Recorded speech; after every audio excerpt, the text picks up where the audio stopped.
Tao anatin'ny korana tanteraka kosa no ny fampiarabana no nitorotratra ny taona no hoan'ny teo anivon'ny foibe fikarohana momba ny fampandrosoana tontolo ambanivohitra na ny fofifany fatarany maro azy tao ihany koa ny firariso maro samihafa izay notanterahana tao amin'ny espace Camélia teny Ilavy.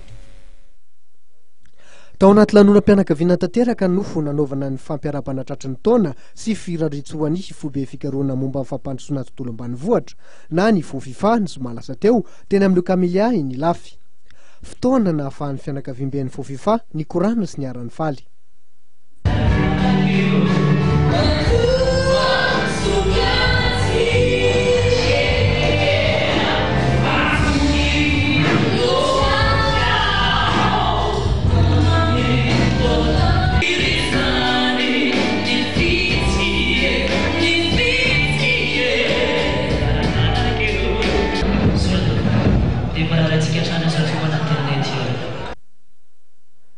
Tsy niamboadidy kosa ny fofifa teo amin'ny fampandrosoana ny tontolo ambanivohitra araka ny nambaran'ny dokotera Razafinjara Lala, tale jeneraly ny nandritra ny lahateny nataony. Ny fampitatana ary ny famenoatra ny ministeran'ny fambolena sy ny foibe fikarohana fofifa.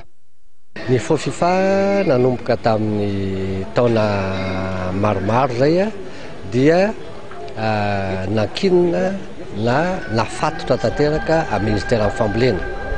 Ka izay no antony ifandraisan'ny fofifa sy ny ministeran'ny fambolena mivantana. Zany hoe toeram-pikarohana zay manana ny fahaleovantenany eo amin'ny lafiny ara-teknika sy ara-tsiantifika fa miankina kosa amin'ny ministeran'ny fambolena eo amin'ny lafiny fitantanana sy ny fanajariana ary ny fandrarana. Ka amin'izao lanonana lehibe ataon'ny fofifa zao entina atao ifampiarabana tratran'ny taona aloha voalohany nefa koa lanonana lehibe anaovana veloma an'ireo namana zay andeha hisotro ronono dia noraisin'ny ministeran'ny fambolena ho adidy sy ho andraikitra ny manatrika sy manome voninahitra an'izany lanonana zany mba hanomezana hery an'ireo namana amin'ny fofifa ary indrindraindrindra mba hanomezana ny torolalana rehetra ilaina mba ahafahany manatanteraka ny asany hanamafy sy hampiroboroba ny fikarohana mifantoka amin'ny fampiroboroboana ny any ambanivohitra zany.